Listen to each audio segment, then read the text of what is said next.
안녕하세요. 이번 시간에는 학생들 교과서에서 잘못 배우는 내용들에 대해서 살펴보도록 하겠습니다.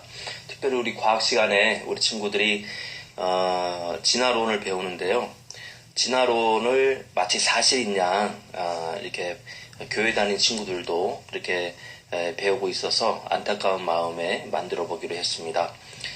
진화 법칙이란 말을 들어보셨나요? 진화 법칙이란 말은 저는 한 번도 들어본 적이 없는데요. 다른 건 다른 거죠. 진화론은 진화론입니다. 진화 법칙이 아니에요. 왜냐하면 법칙이라고 하기에는 너무나 잘못된, 아직 입증할 수 없는 그런 내용들이 너무나 많고 잘못된 내용들이 많기 때문에 아직 법칙이라고 할 수가 없고 앞으로도 아마 법칙은 될 수가 없습니다. 자, 그 중에서 우리 인류의 진화에 대해서 한번 설명해 보려고 합니다. 많은 과학자들은 인류가 원숭이에서부터 진화되었다.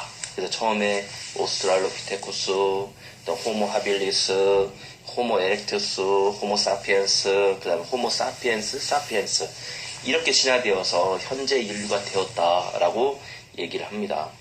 자, 오스트랄로피테쿠스는 남방의 원숭이, 그러니까 남쪽의 원숭이라는 뜻이고요. 호모 하빌리스는 손재주가 있는 사람. 그다음에 호모 에렉투스는 직립보행하는 인간.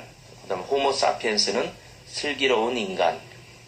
그다음에 호모 사피엔스는 슬기롭고 슬기로운 사람, 이런 뜻이 되겠죠. 자, 그러면은 무엇이 잘못되었는지 한번 살펴보도록 하겠습니다. 자, 첫 번째 주인공은 라마피테쿠스입니다. 자, 진화론에 따르면 원숭이에서 최초로 사람으로 이렇게 진화되는 과정의 첫 번째 단계가 라마피테쿠스입니다. 미국 사람 필빔에 의해서 처음으로 주장이 됐고요. 자, 첫 번째 유인원이다라는 첫 번째 원숭이, 그러니까 원숭이에서 사람으로 진화되는 첫 번째 유인원이 되겠고요. 이 라마피테쿠스는 지금으로부터 1200년 전의 것으로 진화론자들이 이렇게 주장을 하고 있고요. 그런데 라마피테쿠스가 인류의 조상이 아니다라는 말이 나타났어요. 그것도 누구에 의해서 그랬느냐면 이 라마피테쿠스를 처음으로 발견한 미국인 교수 필빔에 의해서 번복이 된 거예요. 자, 여기 보니까 그것도 처음 주장했던 필빔에 의해서 뒤바뀐 것이다. 자, 그는 1976년 파키스탄에서 발굴한 많은 화석으로 턱뼈와 이빨을 조립한 결과 턱뼈와 이빨을 그럭저럭 연결해서 꾸며낸 것이다 라고 고백을 했습니다. 필빔이 자기 스스로. 그런데 지금도 버젓이 이것이 정설인 양 진화 계통도를 장식을 하고 있습니다. 지금 인터넷 뒤져보시면요, 라마피테쿠스부터서 인류의 진화가 시작된 걸로 아직도 많은 내용들이 그렇게 쓰여지고 있습니다. 이 라마피테쿠스를 발견한 필빔이 아니다, 거짓이다, 내가 그냥 꾸며낸 거다, 이렇게 양심 고백까지 했는데도 불구하고 이것을 첫 인류 진화의 첫 단계로 지금도 얘기를 하고 있어요. 얼마나 어처구니 없는 일입니까? 이 라마피테쿠스로부터 시작을 해서, 라마피테쿠스는 1200만 년 전이라고 주장을 했고요. 그 다음에 세월이 흘러서 300~400만 년 전에는 오스트랄로피테쿠스, 자, 남방의 원숭이라고 그랬죠. 그 다음에가 90만 년 전에 호모 하빌리스는 손재주가 있는 사람. 그 다음에 60만 년 전에 호모 에렉투스, 직립보행하는 인간이라고 했죠.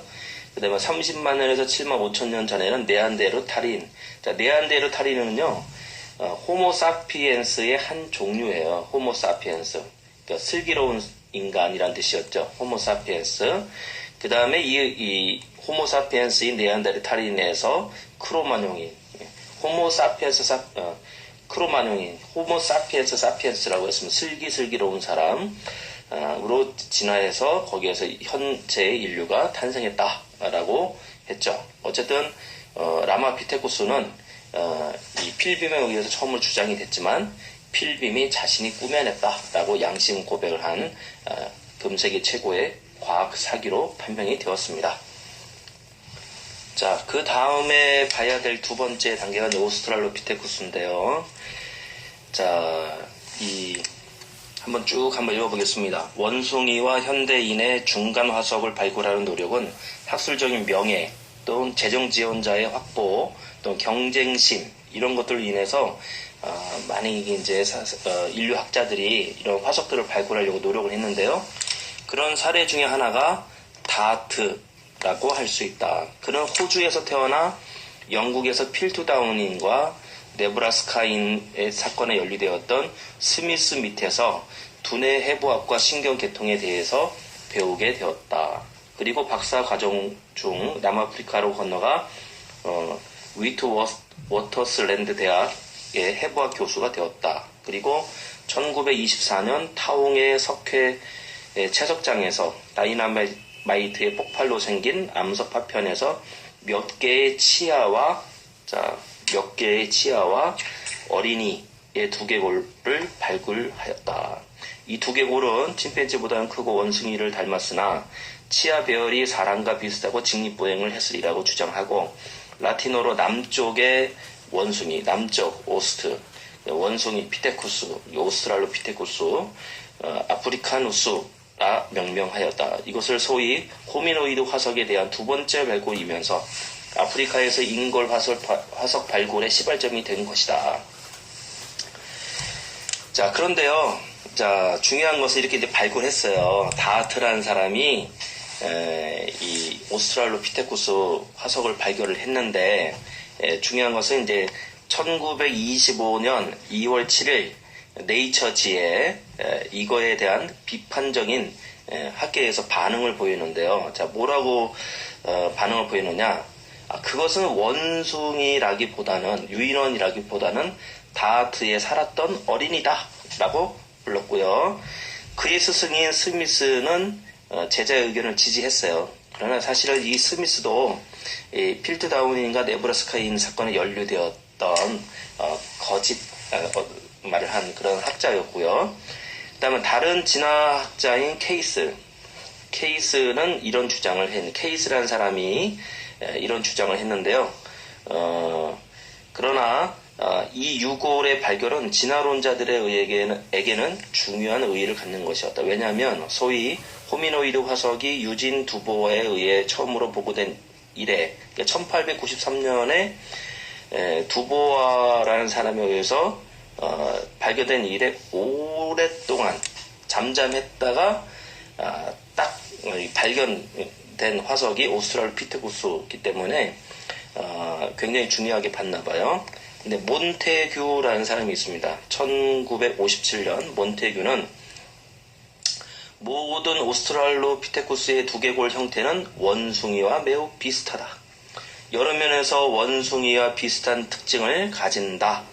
그리고 영국의 저명한 진화학자인 주커만이라는 사람은 또 뭐라고 얘기했냐면 15년간의 면밀히 연구한 결과를 토대로 오스트랄로피테쿠스는 인류의 조상이 아니라 그냥 원숭이다 라고 결론을 내렸고요. 시카고의 저명한 이 해부학자, 인류학자인 옥스나이드라는 사람은 또 뭐라고 얘기를 했느냐. 뼈를 컴퓨터로 하고서 오스트랄로피테쿠스가 결코 직립보행을 하지 않았다. 사람이나 원숭이와는 다른 오랑우탄과 유사한 동물이라는 결론을 내렸다. 그 다음에 영국의 저명한 인류학자인 와이너라는 사람은 두개골을 종합 분석한 후 침팬지와 유사하다라는 결론을 내렸답니다. 그러니까 다시 말하면 오스트랄로피테쿠스는 이런 침팬지와 비슷한 그냥 원숭이다라고 과학자들이 밝혀냈습니다. 그 다음에 이제 세 번째로 자바인인데요. 자바인. 자, 1892년 듀보아라는 사람은 두개골, 치아, 대퇴골을 주었는데 그것들은 각각 20m 떨어진 곳에서 주었답니다. 그러니까 20m씩 정도 이게 떨어진 곳에서 서로 하나씩 주운 거죠. 그리고 듀부아는 이를 50만 년 된 직립 원인이다 라고 발표를 했고요. 마침 원숭이가 사람으로 진화된 증거를 찾던 진화론자들은 깊이 연구도 하기 전에 이것을 사실로 믿어버렸습니다. 참 신앙 깊은 거죠. 그죠? 진화론에 대한 신앙이 굉장히 깊은 거예요. 연구도 하지도 않고 그냥 믿어버렸어요. 이 사람들뿐만 아니고요. 오늘날 많은 사람들도 이 진화론이 잘못됐다라는 증거가 속속이 발표가 되는데도 불구하고 그냥 무조건 반박을 하는 거죠. 기독교라면 무조건 반대하고 진화론, 창조론이면 무조건 반대를 하고 진화론이 맞다. 진화론이 과학이다. 그것이 마치 사실인 양 그냥 맹신을 하는 거죠. 자, 그러나 거듭 연구한 결과 머리뼈는 원숭이 거고 다리뼈는 사람 거다라고 판명이 났고요. 그 후 이 지방을 답사하여 정밀 조사하던 한 독일의 탐험대는 이 지방의 지층은 약 500년 전 지진에 의해서 생성된 지층이다. 그러니까 이 지층이 생긴 지 500년밖에 안 된 거예요. 자바인처럼 뭐 50만 년 전 거다. 이게 아니란 말이죠. 500년 전에 새로 생긴 그런 땅들인데 무슨 50만 년 거가 발견이 됐겠습니까? 자, 입장이 난처해졌죠. 듀부아가 처음에 이 자바인을 발견을 했는데, 그죠? 그래서 1936년 전에 발표한 자바인은 원숭이의 유골이다라고 실토했다는 거예요. 실토. 듀부아가 그냥 내가 유명해지고 싶어서 거짓말했어요. 이렇게 양심 고백한 거죠, 그죠? 그 다음에 이제 네 번째 북경인 베이징인인데요. 자, 1922년부터 1938년까지 38개의 뼈들이 북경의 서남부에서 발견되었습니다. 이에 대해 북경의 유니온 의과대학 해부학 교수였던 블랙 박사는 이를 중국 고대의 유인원 뼈라고 발표했는데요. 안타깝게도 이것은 지금 현재 치아 딱 2개만 남고 다 없어졌어요. 그래서 이것이 사실인지 아닌지 알 수가 없습니다. 자, 5번째 네브라스카인. 자, 1922년 해롤드 쿡은 미국 네브라스카 서부의 강변에서 모양이 이상한 치아를 한 개를 주었습니다. 치아, 그러니까 이빨 하나를 주은 거죠. 고대 생물학자인 오수분 교수는 이것을 사람과 원숭이의 중간 단계라고 했습니다. 아, 참 놀랍지 않습니까? 이빨 하나만 보고 사람과 원숭이의 중간 단계라고 했어요. 정말 대단한 것 같아요. 그죠? 어떻게 그럴 수가 있죠? 이빨 하나만 보고 어떻게 다 알 수가 있는지 모르겠어요. 그러나 후에 발달한 분석학으로 정밀 분석해 본 결과 산돼지 이빨이었다. 이게 산돼지 이빨이라는 거예요. 네브라스카인이. 치아 한 개를 주워놓고 그거를 그냥 사람과 원숭이의 중간 단계라고 딱 발표를 했는데 나중에 거짓이라는 게 판명이 됐죠. 산돼지 이빨이에요. 산돼지 이빨. 이빨 하나 갖고 이렇게 추정한다는 건 놀라운 상상력입니다. 그죠? 네, 그러나 과학은 근거가 있어야죠. 근거가 없이 이렇게 얘기하시면 안 되죠. 다음에 6번째 필트다운인인데요. 1922년 영국의 찰스 도우스는 영국의 필트다운 지방에서 턱뼈와 두개골 일부를 주어서 50만 년 된 유인원의 것이다 라고 발표하였다. 그리고 이를 다운맨이라고 명명했습니다. 사람들은 이것이야말로 사람의 진화 과정 중에 진짜 중간 단계다 라고 믿었어요. 그러나 최근에 이것은 사람의 두개골, 그러니까 최근에 이것은 사람의 두개골과 오랑우탄의 턱뼈를 조작했대요. 화공약품에 담가서 두 가지의 동질성이 보이도록 조작하였으며 이빨뼈는 줄로 갈아서 긁힌 자국이 생긴 것으로 밝혀져 온 세상에 웃음거리가 되었다. 이 사람들, 이게 학자들, 인류학자들, 과학자, 이 진화론을 주장하는 사람들이 참 유명해지고 싶은 그런 동기가 강한 걸로 봐요. 그러니까 이렇게 조작을 하는 거죠. 그죠? 이빨뼈 하나 딱 발견해놓고, 이건 사람과 이 원숭이의 중간 단계다. 응? 그 다음에 또 사람 두개골하고 오랑우탄 턱뼈를 조작해가지고 화공약품에 담아가지고 이건 필투다운인이다 이렇게 조작하는 거 보면은 꽤 유명해지고 싶은 마음들이 동기가 되었다고 생각이 됩니다. 그 다음에 이제 7번째 진진드로푸스. 자, 1959년 루이스 리키 부부는 아프리카에서 400여 개의 두개골 파편을 수집하여 이를 175만 년 전에 유인원이라고 발표했습니다. 얼마 후 그가 발견한 그 지층보다 불과 30cm 더 파내려가니 거기서 어린이의 두개골이 출토되었다. 자, 진화론자들은 언제나 아래에 있는 것이 더 오래된 생물이라고 주장합니다. 그죠? 아래에 된 것이 더 오래된 거죠. 우리 학교에서 그렇게 배웠잖아요. 그죠?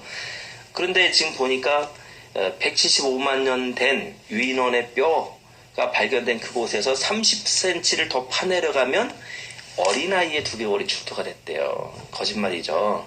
자, 만약 그렇다면 리키의 발견은 원숭이에서 인간으로 진화가 된 것이 아니라 인간에서 원숭이로 진화되었다는 이론이 되는 것입니다. 이 사실로 인하여 매우 난처하게 된 리키 부부는 곧 그냥 그것은 원숭이의 뼈다라고 했고요. 미국 지질학회의 후원으로 발표되었기에 명예손상을 염려하여 수정 발표도 없이 그냥 지나갔다고 합니다.